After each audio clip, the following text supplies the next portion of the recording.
Hey friends, if you wish to fix Office app sign-in error 0xc0070057 on your Windows 11 computer, then please watch this video. I will guide you through the resolutions. The first solution is to simply restart your computer. Right click on the start button, select shutdown or sign out and then select restart.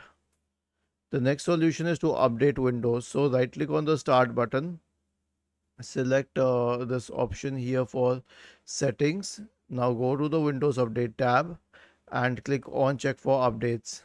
And the last solution is to repair Office. So right click on the start button, select settings from the menu, go to the apps tab. Okay, go to installed apps and then search for Microsoft and then scroll down.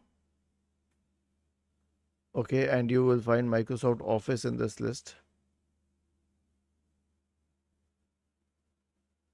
And then click on the three dots associated with it and select modify, online repair, and then finally click on repair.